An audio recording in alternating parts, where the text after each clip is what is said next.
अस्सलाम वालेकुम everyone, welcome to my YouTube channel dive into depth. आज हम अपना थर्ड लेक्चर स्टार्ट कर रहे हैं और इसमें हम लोग इस्म और उसकी अक़साम पढ़ेंगे। अच्छा, जो इस्म और उसकी अक़साम हम लोग पढ़ रहे हैं, ये उसकी अक़साम बनावट के लिहाज से हैं। मतलब कौन सा लफ्ज़ है जिससे दूसरा लफ्ज़ बनता है, या वो ख़ुद किस लफ्ज़ से बना हुआ होता है।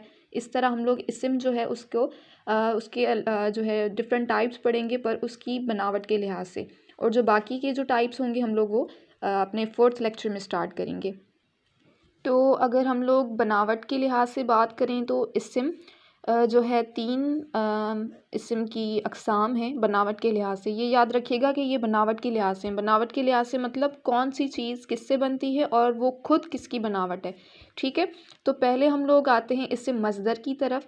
तो इस्म मज़दर उसे कहते हैं जो इस्म खुद तो किसी इस्म से ना बना हो, लेकिन उससे नए अल्फाज बन सकते हों।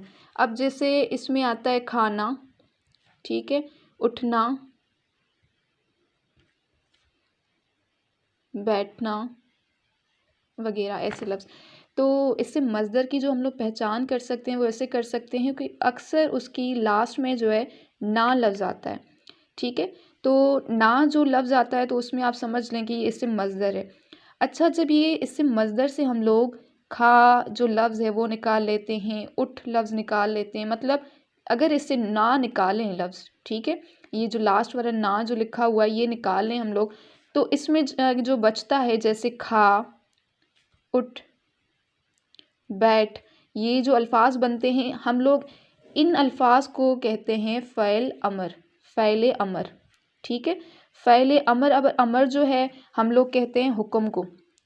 अब देखें, किसी को कहते हैं जा, उठ, बैठ, ठीक है, तो जो ना निकाल लेंगे इससे लफ्ज़ तो उससे बनेगा फ़ैल अमर। ठीक है, इससे मज़दर की पहचान जो है खाना, उठना, जिसमें आखिर में जो है ना आ जाए। ठीक है, और ना अगर मिटाएं तो उससे बन जाए फ़ैल अमर। आई होप आपको समझ आ गया होगा। अब नेक्स्ट टाइप की तरफ चलते हैं, वो है इस्म जामिद।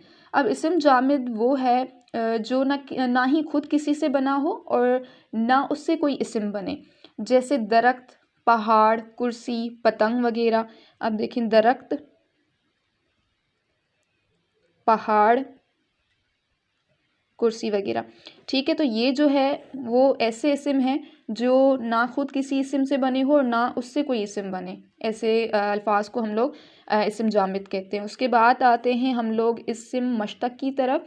इस्म मश्तक जो है वो इस्म है जो खुद तो किसी लफ्ज़ से बना हो लेकिन उससे कोई ना बने। ठीक है, ये खुद किसी लफ्ज़ से बन सकता है लेकिन उससे कोई और नहीं बन सकता। अब देखें, जैसे जलना लफ्ज़ होता है। ठीक है, अब जलना है और उसके अलावा लिखाई है।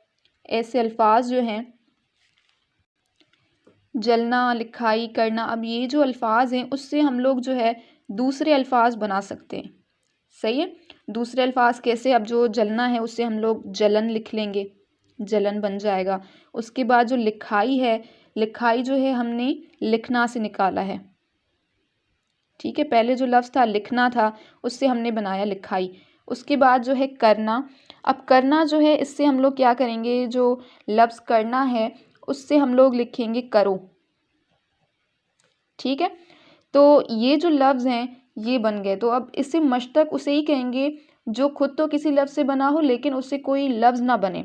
अब ये खुद बना हुआ है, जैसे जलन, लिखाई और करना, ये जो है इन अल्फाज में से बना हुआ है। लेकिन अब देखें, जैसे लिखाई है, इससे और कोई लफ्ज़ नहीं बनेगा। जलन, जलन से और कोई लफ्ज़ नहीं बन सकता। उसके बाद जो है करो जो लफ्ज़ है उससे और कोई नहीं बनेगा। तो मतलब ये है कि ये दूसरों से बन सकता है लेकिन इससे और कोई लफ्ज़ नहीं बन सकता। तो आज हमने पढ़े बनावट के लिहाज से इस्म की अक़साम, जो कि थी 3 अक़साम: इस्म जामिद, इस्म मज़दर और इस्म मश्तक। ठीक है, आई होप आपको ये सारे टॉपिक समझ आ गए होंगे। अगर आपको वीडियो पसंद आई हो तो लाइक, शेयर और सब्सक्राइब ज़रूर करें। Thank you so much.